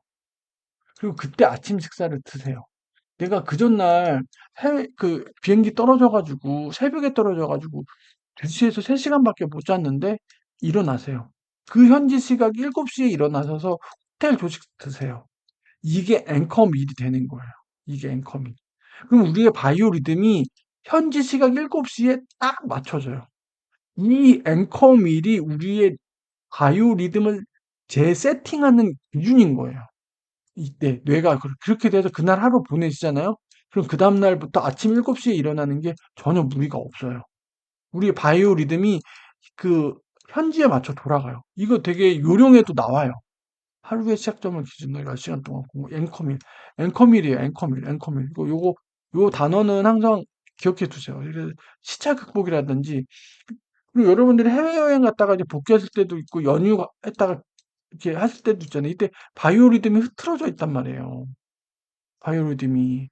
그럴 때는 저녁 식사를 빨리 하세요. 저녁 식사. 그 마지막 날은. 예, 빨리 하세요. 야식 먹으면 안 돼요, 그때는. 예. 그리고 그 다음날 평상시 아침에 일찍 일어나시잖아요. 그런 것처럼 앵커밀을 그때 가져가는 거예요. 평상시처럼. 이 앵커밀 이때 가져가려면 어떻게 돼요? 저녁을 일찍 드시고 일찍 해야 되는 거죠. 그때는 야식하지 마시고. 예. 되게 중요한 요령입니다. 이 앵커밀 보시고. 언어의 법칙이라는 게 있어요. 언어가 아까 이게 몸의 기억에서 소리내어 읽기 혼잣말하기 그랬잖아요. 기억력에 진짜 큰 영향을 줘요. 말을 하면 기억되고 말을 하지 않으면 기억하지 못한다. 이거는 영어 공부에도 진짜 지대한 영향을 끼칩니다. 여러분들이 영어를 단어 외우시고 근데 꼭 여러분들의 언어와 음성과 그걸로 발음을 하시고 읽어보셔야 돼요. 예. 새로운 정보, 내 용량 과부하가 왔죠. 했던 말이 반복되죠. 그래서 기억 가공이 필요한 것 같아요. 예. 여기서 나오죠. 기억 가공이란 기존의 기억과 정보를 연계한다. 영상이 또 잠깐 끊겼네요. 또 이번에는 둘째가 또 드림렌즈 빼러 와가지고 이놈의 드림렌즈. 제가 좀 아침에 하다 보니까 또 자꾸 끊겨서 죄송합니다. 예. 그래서 기억과 수면은 되게 중요하고 그 언어도 되게 중요하다고 그랬잖아요. 언어. 말을 하면 기억을 하고 말을 하지 않으면 기억하지 못한다. 여러분들 그러니까 되게 좀 중요해요. 예. 이게 기존 정보와 연계 묶는 거. 그러니까 뭐뭐 같다라는 게 이게 무슨 표현이냐면 새로운 정보 A가 들어와요. 근데 이게 끝나는 게 아니라 내가 원래 알던 B랑 같다 이런 느낌이라는 거죠. 어. 이게 뭐예요? 연상기억법이라는 거예요. 기존에 있던 거랑 얘를 유사성을 의도적으로 찾는 거예요. 그래서 얘랑 얘를 동류, 동급, 비슷한 애로 넣는 거예요. 그러면 뭐예요? 기억이 더 잘 된다는 거예요. 기억 정보와 연계, 묶음 기억이라는 거죠, 이게. 이게 연상기억법이라고 하잖아요. 기적의 두뇌학습법에서도 말씀드렸죠. 기존의 기억과 새로운 정보를 엮는 거예요, 일부러. 나 원래 파티장에 이제 뇌가 있단 말이에요. 이 파티장에 보디가드가 있대. 얘가 딱 들어와요. 너 뭐야? 너 초대장 있어? 초대장 없으면 나가. 뇌란 말이에요. 뇌. 새로운 정보가 왔어요. 근데 이제 안에 있던 애가, 뭐야? 얘 내 친구야. 들여보내줘. 아, 그래요? 하면 이게 들어간다는 거죠, 이게. 이게 연상기억법이에요. 파티장에 있는데, 뇌라는 파티장에 들어가려는데, 생뚱맞단 말이에요. 이게 세이프가 돼가 이제 뇌가 못 들어가게 한단 말이에요. 근데 기존에 있던 이 안에 출입돼 있던 애가 아니야 이게 지인 추천으로 온 거야 내가 아는 애야 하면 금방 들어간다는 얘기. 이게 그 얘기입니다. 이게 그 얘기예요. 기억하기 위해 말에 태그를 붙인다는 거야. 여러분들이 정보도 있고 감정도 있고 여러 가지가 와요. 이게 얘한테 이름표를 붙여주는 거예요. 이 이름표를 붙여 진짜 이게 되게 중요해요. 얘가 그렇게 이름표가 안 붙여 있으면 자기가 몇 학년 몇 반인지도 모르는 거예요. 주인이 없는 거예요. 자기 소속이 없는 거예요. 이름표를 붙여주는 거예요, 여러분들. 예. 여기다가 미묘한 차이, 다양한 태그로 분류했죠. 여러분들 그래서 어떤 분이 TV에서 그러더라고요. 여러분들이 여러 가지 감정을 느낄 거예요. 화나, 분노, 당혹스러움 이거를 그냥 한마디로 짜증나 이래 버린다요. 그럼 여러분들이 기억하는 건 짜증나라는 워딩만 기억하고 이때 들어왔던 기억이 하나도 기억이 안 난다는 거예요. 왜? 얘랑 다 다르거든요, 뉘앙스가. 얘는 당혹스러운 경험이었어. 얘는 내가 질투를 느끼는 거였어. 얘는 나 처음에 긴장을 했지만 그래도 잘 개선된 기억이었어. 이렇게 명확하게 감정들을 구분해 줘야 돼요. 근데 요즘 10대 애들이 그냥 이런 걸 다 퉁쳐가지고, 아, 짜증나. 그냥 불편한 감정 모두를 일컬어서 짜증나라고 해버린다는 거예요. 뭐 이런 기억들이 하나도 안 난다는 거죠. 정확하게 그 워딩으로 태깅을 달아줘야 돼요. 몇 학년 몇 반이라고 딱. 그래야 얘가 기억에서 자기 자리를 잘 잡죠. 어. 그리고 소리내어 말하기, 끝맺음. 그리고 여러분들이 말씀을 하실 때 꼭 마침표가 있게 끝내야 돼요. 얼버무리시면 안 돼요. 이 얼버무리는 건 기억의 얼버무림이고 희미함으로 흘러져요. 그래서 언어가 중요한 거예요. 여러분들이 뭔가를 생각을 했고 정리를 했고 이걸 조리 있게 말해 보세요. 이 과정 자체가 기억이에요. 예. 그래서 제가 항상 책을 보고 나면 왜 한 문장으로 정리를 할까요?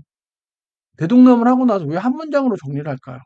이게 제가 읽었던 책에 대해서 내용을 기억을 하는 방식인 거예요.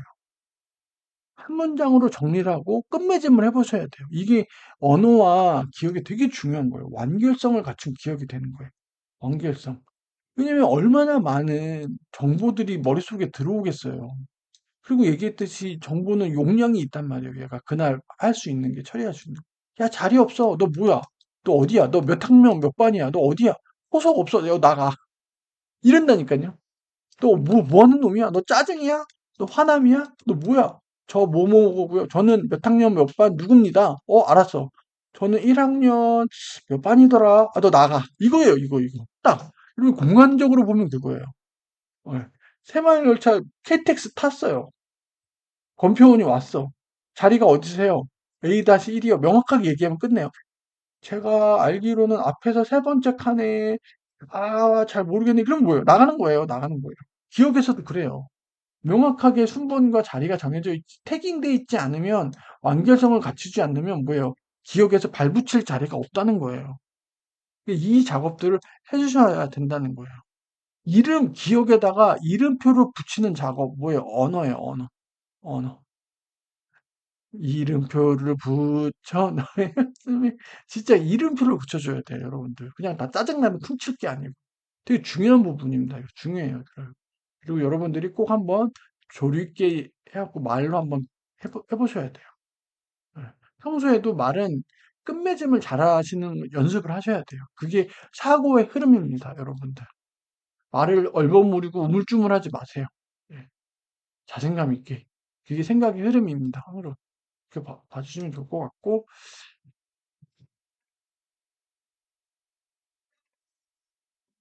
4.5분 집중력의 예열 시간이라는 게 있다는 거예요. 뭐 이게 사람의 기억이라는 것도 머릿속에 이제 기억이 돼 있단 말이에요. 얘가 이제 나올 때까지 얘가 스캐닝을 한번 한단 말이에요.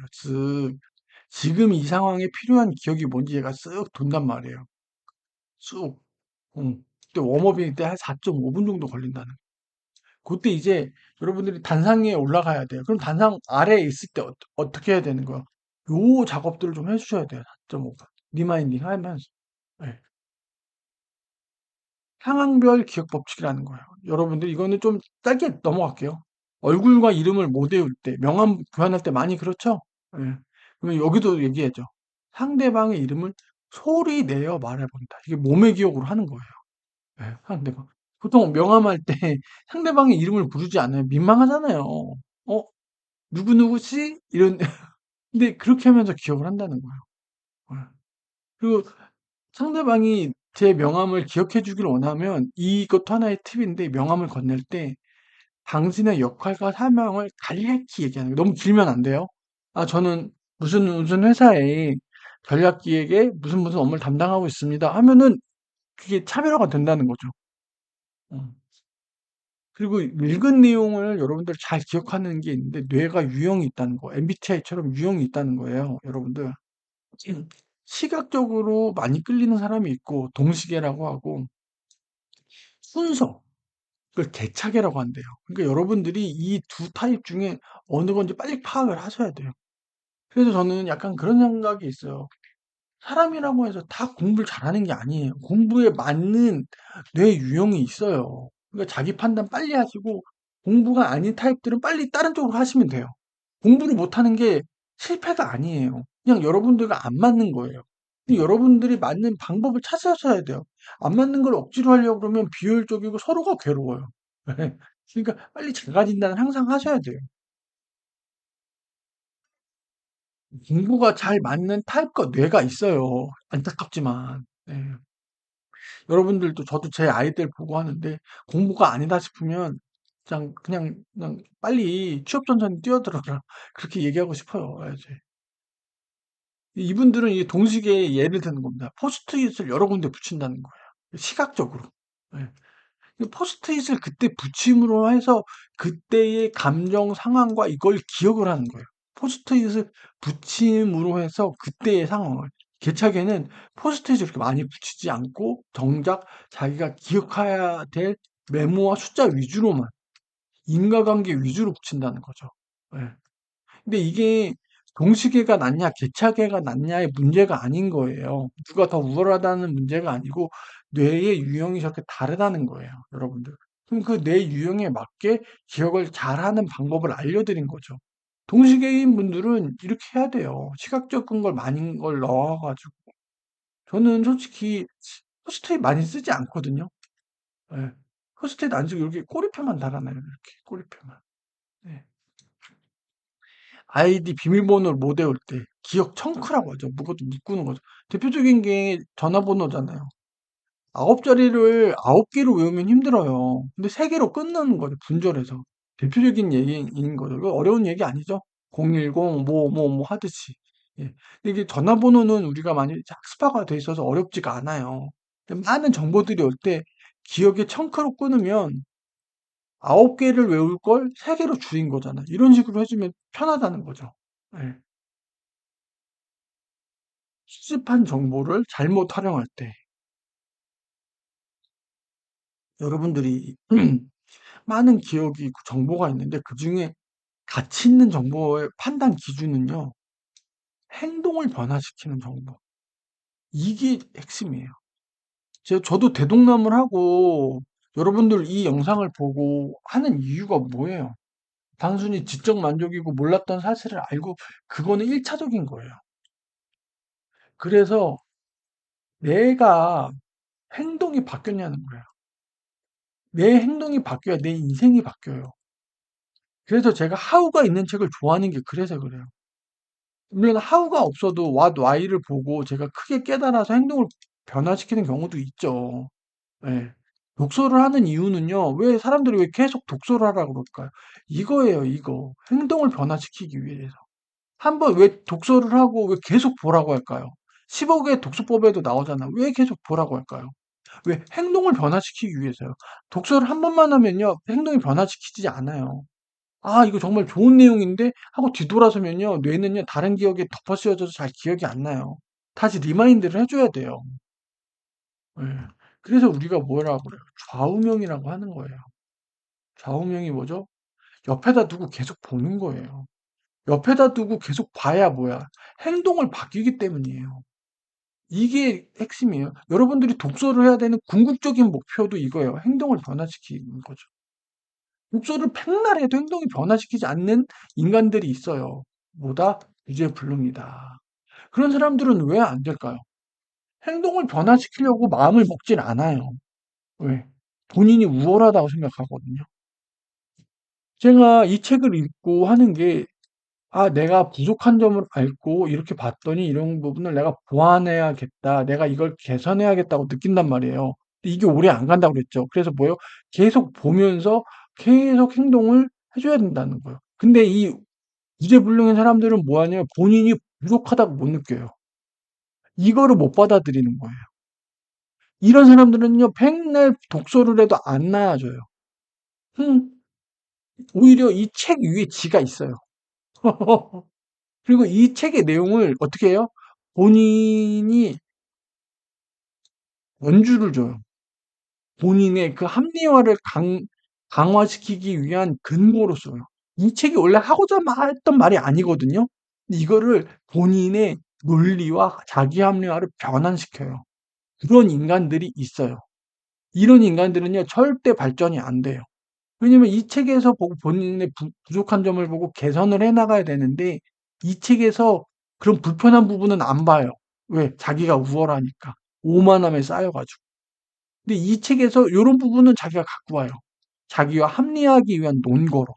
그러면서 그렇게 얘기해죠. 이 책에서 이런 부분이 있다라고 얘기하면서 본인을 합리화하고 자기 방어를 해요. 이런 쓰레기 같은 구제불능이 있어요. 백날 이런 사람들은 100권, 1000권을 읽어도요, 이 사람들은 나아지지 않아요. 제가 아는 사람 중에 있어요. 예. 그런 사람들은 독서를 해도 나아지지가 않아요. 정말 도대체 어떻게 해야 될지 모르겠어요. 제가 대동남을 하면서 전 계속 제 부족함을 느끼고 열심히 살아오신 분들, 성공한 분들을 보면서 아, 내가 주식 투자를 좀 더 빨리 했었어야 되는데, 아, 내가 너무 우매하고 바보 같았구나. 지금이라도 이렇게 해야 되고, 내가 내 아이들을 위해서 내 와이프, 내 노후를 설계에 위해서 어떻게 해야 되지? 매일매일 저를 반성하면서 하거든요. 근데 그렇게 이게 오만함에 쌓여 있는 인간들을 보면 개선의 의지도 없고 노력도 없고 본인 이게 자기 방어 능력이 너무 높은 거예요. 그 인간은. 자기 방어 능력이 너무 높아요. 이게 너무 인간은 누구에게나 자기 방어가 있긴 해요. 그래야 살 수 있거든요. 근데 자기의 기대 수준과 자기의 현실이 너무 갭이 커요, 이게. 그러니까 자기 방어로 똘똘 뭉치는 거예요. 누구도 나를 하지 못하게, 나를 디스하지 못하게 자기만의 아집과 논리로 이걸 만들어 놓은 거예요. 왜? 본인의 기대와 본인의 현실이 갭이 큰 거예요. 예. 본인의 기대를 낮추면 되는데 이건 또 안 낮춰. 옛날에 또 듣고 자란 게 있어가지고. 근데 결국 자기는 뭐요? 밑바닥 하류 인생인데. 이걸 내려놓으면 되거든요. 그래서 여기서 올라가면 돼요. 근데 계속 이 갭을 유지하는 거예요. 자기 방어와 그 합리화로. 이렇게 되면 뭐예요? 외골수 되는 거예요. 저는 제가 그렇게 될까봐 정말 두려워요. 그런 인간이 될까봐. 경계하셔야 됩니다. 특히 나이 많은 남자들, 꼰대 있죠, 꼰대. 꼰대력이 발생되는 이유가 이거예요. 본인의 기대 수준과 본인의 현실이 차이가 있어요. 그래서 항상 과거에 머물러 있죠. 이런 인간들 특징이 과거에 머물러 있어요. 찬란했던 과거. 거기에 심취해 있어요. 현실은 뭐죠? 시궁창이죠. 하루 인생이죠. 아무도 알려주지 않아요. 아무도. 근데 이걸 받아들이고 개선을 하면 되는데 이걸로 안 내려와요. 과거 이 모습에 취해가지고. 한심한 인간들. 나 때는 이랬는데 꼰대들. 아, 이거 병이에요, 병. 제가 봤을 때 이거 병이에요, 병. 병. 이거 누구도 안 깨워줘요. 진짜 병이에요, 병. 아, 또 딴 쪽으로 얘기했네요. 그래서 이 문장을 제가 볼드로 처리를 했잖아요. 진짜 이거 행동을 변화시킨다는 게요, 여러분들. 그 데미안이라는 소설이 있습니다. 껍질을 깨고 나오는 것처럼 목숨을 진짜 힘든 거예요. 이 행동을 변화시킨다는 게. 이게 행동을 변화시킨다는 게 정말 힘들어요, 여러분들. 어느 정도냐면 죽다 살아나는 거랑 필적할 정도로 힘들어요, 여러분들. 근데 이 죽다 살아나는 경험을 여러분들이 할 수 없잖아요. 그나마 행동을 변화시킬 수 있는 게 뭐예요? 독서예요. 독서. 그나마 이게 여러분들의 인생과 행동을 변화시킬 수 있는 가장 큰 요인이 독서예요. 독서. 독서. 독서를 통해서 그나마 이게 변화가 될 수 있어요. 독서를 안 하잖아요. 그냥 어제와 똑같이 매일 살아가요. 진짜. 깨달음 없이. 예.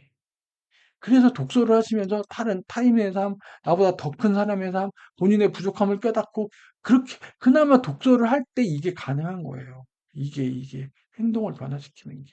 왜? 우리는 계속 더 나은 삶을 살아야 되잖아요. 근데 아까 같은 그런 부류의 사람들은요, 독서를 해도 안 돼요. 도대체 이 사람, 저는 모르겠어요. 저는 모르겠어요.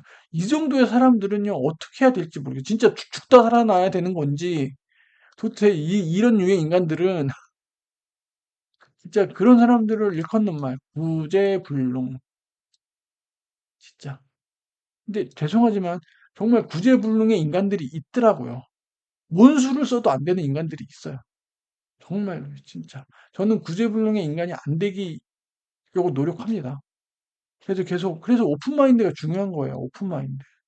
본인의 부족함을 항상 받아들이고, 다양성을 받아들이고, 나와 다른 사람의 존재를 인정하고, 저도 되게 아집과 고집이 센 캐릭터였는데, 정말 바뀌려고 노력 중이에요, 진짜.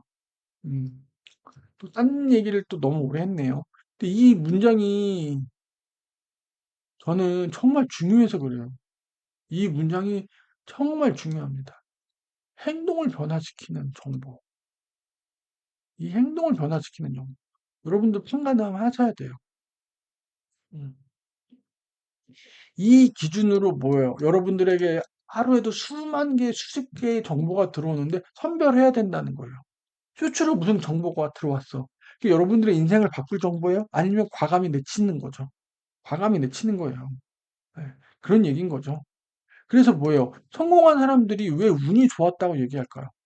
공통적으로 이렇게 얘기하죠. 성공한 사람들이 운이 좋았다고 얘기합니다. 그럼 성공에 대해서 겸손한 것도 있어요. 성공한 사람들이 은근히 겸손하거든요. 네.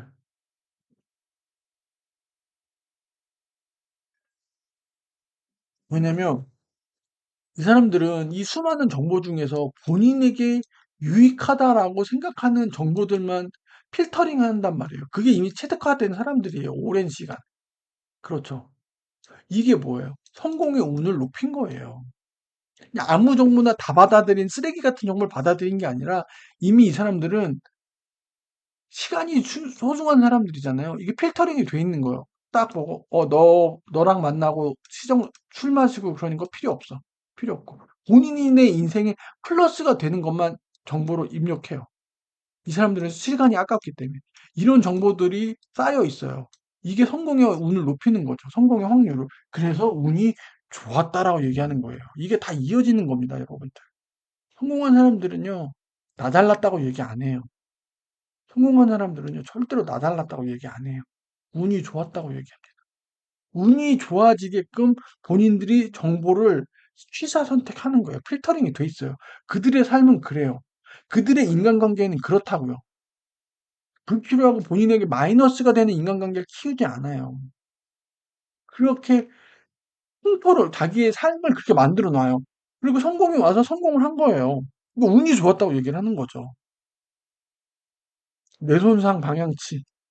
그건 물리적으로 이렇게 방향을 못 잡는 사람들이 있거든요. 그럴 때 감정을 써라. 소리 냄새라든지 감정과 해라. 이거 하나의 요령인 거고, 블랭크아웃이라고 여러분들이 긴장을 너무 하면 머릿속이 하얘진다 이런 경험을 하잖아요. 시험지를 받았는데 어저께 공부한 거 하나도 안 해요. 왜 그러냐면 여러분들의 기억이 있고 긴장을 유발하는 상황이 있단 말이에요. 지금 이 뇌가 어디에 꽂혀 있냐면 여기에만 꽂혀 있는 거예요. 이 상황에만. 그래서 기억이 이쪽으로 넘어가야 되는데 4.5분이라는 시간을 넘어가는데 이걸 못 넘어가는 거야. 이거에 너무 팔려가지고 긴장을 너무 하니까. 이걸 해소하는 방법이 여러 개가 있긴 한데 평소에 시험을 많이 봐가지고 전혀 긴장을 안 하는 방법도 있고 너무 긴장해 있잖아요. 그때는 어떻게 하냐면 몸을 움직이세요. 몸을 움직이세요. 이렇게 몸을 움직인다든지 그래서 이 긴장이라는 상황 자체에 뇌가 집중하고 있는 걸 풀어줘야 돼요. 해소를 시켜줘야 돼요. 몸의 주의를 전환시키는 거예요. 예. 입을 한 번씩 벌려본다든지 그렇게. 그러니까 긴장을 늦춰주는 거죠. 왜냐면 이 긴장하고 있다. 내가 발표를 해야 돼. 내가 프로젝트 발표를 해야 돼. 내가 지금 회장님한테 발표를 해야 돼. 그 시츄에이션에 너무 집중하고 있으니까 뇌가 환기를 시켜줘야 돼요. 그리고 나서 그렇게 뇌가 환기가 되고 나서 다시 기억으로 들어가서 내가 어제 공부하고 준비했던 쪽으로 전환시켜줘야 된다는 거. 예, 중요합니다. 잠깐 일어나서 화장실을 갔다 온다든지, 예, 서서 조금 그쪽으로 이렇게 조금 배회해 본다든지, 그렇게. 아니, 손동작으로 좀 긴장을 푼다든지, 이렇게 가끔 보면 그런 분들 계시잖아요. 그게 다 긴장을 풀어주는 액션인 거예요. 예. 꼭 남기고 싶은 기억이 있을 수 있잖아요. 뇌는 아까 얘기했죠. 이렇게 많은 정보를 뒤죽박죽으로 한단 말이에요. 그만큼 뇌가 잘 잊어요. 가소성이라고 그러거든요. 아까 얘기했죠. 기억하는 정보에 태그를 붙인다는 거. 그래서 말과 언어가 중요한 거예요. 이름표를 붙여. 이게 이름표를 붙이는 거예요. 그 기억에다가. 너의 자리는 1학년 1반 9번 누구야? 라고 태깅을 붙여주는 거예요. 예. 여기서 이제 또 정리하면 남에게 전수하기라는 그 크리티컬 패스라고 하거든요. 명인들은 본인의 머리와 몸의 기억으로 이제 체득이 돼 있어요. 본인이 한 거를 타인에게 어떻게 줄까요? 이거를 구축하는 게 진짜 리더예요. 보통 그 선수 출신들이 코치를 하면 선수 때 잘했던 사람들이 코치를 하면 잘 못한다고 하잖아요. 이 사람들은 천재이기 때문에 이게 잘 전달력이 떨어진다고. 그때 되게 중요한 게 뭐냐면 대화예요, 대화. 네, 대화. 아, 이게 되게 중요한 거예요. 감정은 배제하고 그들이 이 체득하면서 얻었던 팩트 기반을 다른 사람에게 대화를 하면서 전달하는 거예요. 그럼 이 사람들은 대화를 했으니까 머리로 들어왔죠. 이 타인들은 그 다음에 뭐 해요? 똑같이 몸의 언어로 기억을 해줘야 돼요. 이런 식으로 해야 돼야 된다는, 이런 식으로. 네.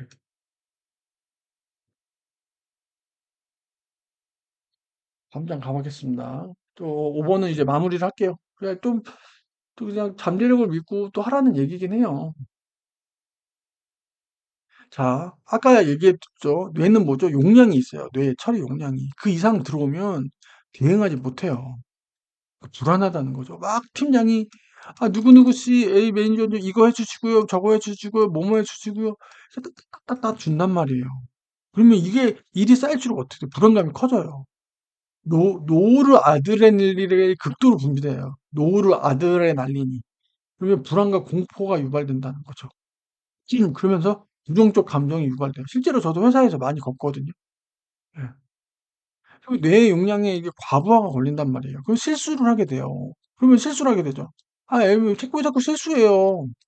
자기가 일을 이렇게 쏟아놓은 놓고서는 이거를 물론 잘 처리하는 사람도 있겠죠. 근데 이렇게 뱉어내듯이 이렇게 하면 안 되는 거죠.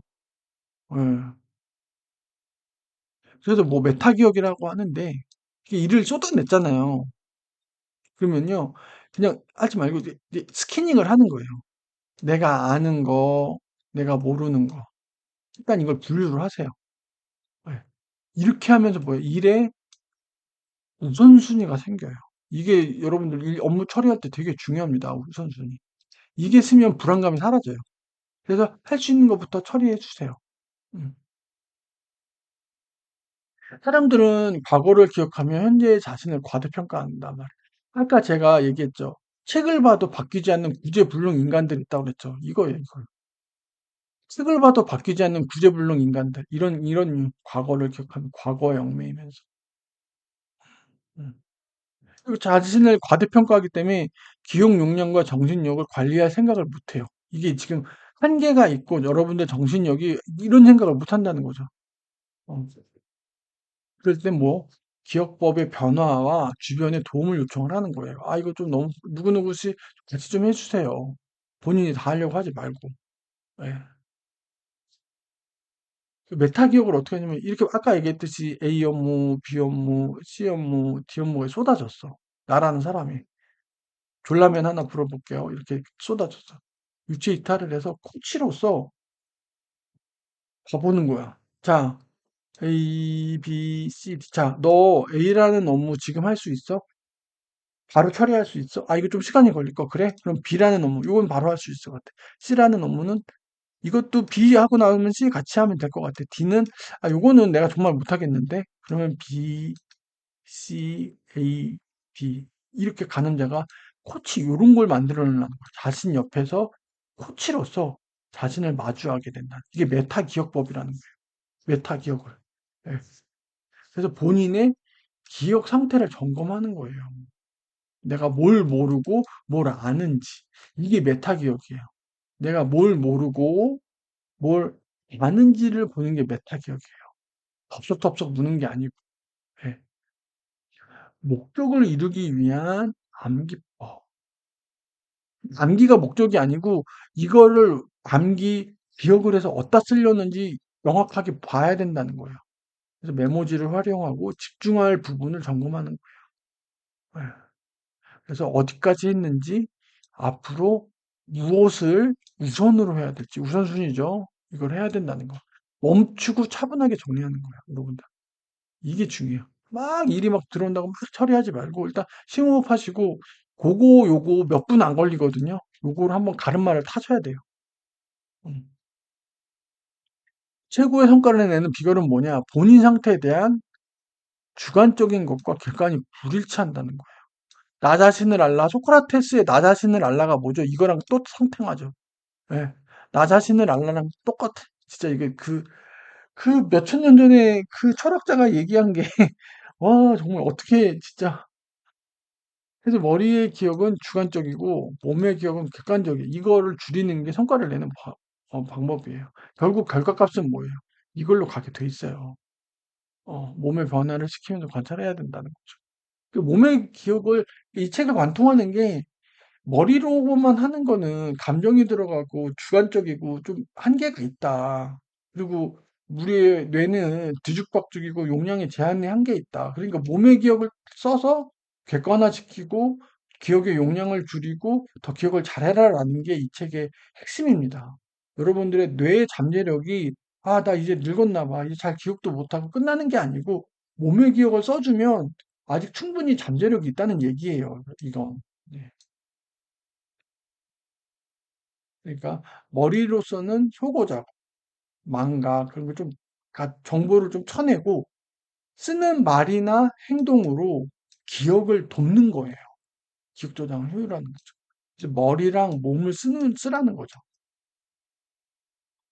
몸의 기억, 머리 기억 이걸 잘 융합시키라는 거예요. 이걸 잘 융합시키라는 거죠. 이렇게 머리 기억, 몸의 기억. 이전까지는 머리 기억이 메인이었다면 지금 몸의 기억도 활용을 하면 너의 뇌의 기억력은 잠재력이 커진다 이 얘기예요. 이거는 정보를 좀 줄여라.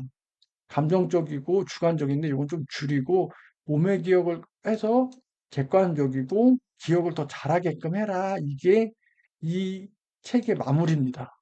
예. 아, 저도 이 책 보면서 좀 와닿는 게 많았어요. 저도 지금 딱 40대고, 회사에서도 업무가 몰릴 때가 많고, 특히 회사 업무 몰릴 때가 그렇거든요.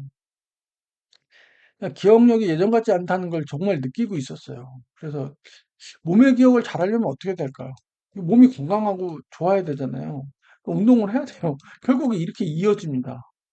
머리, 몸, 운동, 결국 운동.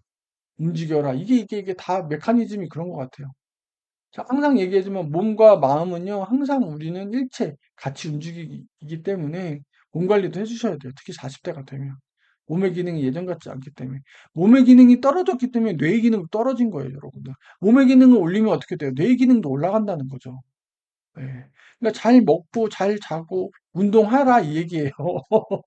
결국엔 뇌의 잠재력을 깨우려면 어떻게 돼요? 머리 기억과 몸의 기억을 잘해야 되잖아요. 근데 몸의 기억을 잘한다는 게 뭐예요? 몸이 건강하고 잘한다는 거잖아요. 그건 뭐예요? 운동 잘하고 잘 먹고 잘 자고 운동해라 이 얘기예요. 결국은 이게 이렇게 이어지는 거죠, 여러분들. 저도 요번에 이제 보면서 아, 이게 왜 운동을 해야 되고 내가 왜 숙면을 잘 해야 되는지 이게 결국 뇌를 잘 쓰기 위한 기초 공사구나라는 생각을 하면서 이 책을 좀 봤습니다. 이 책은 좀 개인적으로 전혀 어려운 내용이 없어요. 책도 되게 얇아요. 카페에서 앉아서 보시면 한 시간이면 다 보실 수 있어요. 충분히. 빨리빨리 보시면 어려운 내용이 전혀 없기 때문에 한번 봐주시면 좋을 것 같고, 추천은 드리는데, 굳이 여기에 나와 있는 내용이 다거든요, 솔직히. 그래서 이 영상을 보셨다면 굳이 책을 안 사서 보셔도 될 정도예요.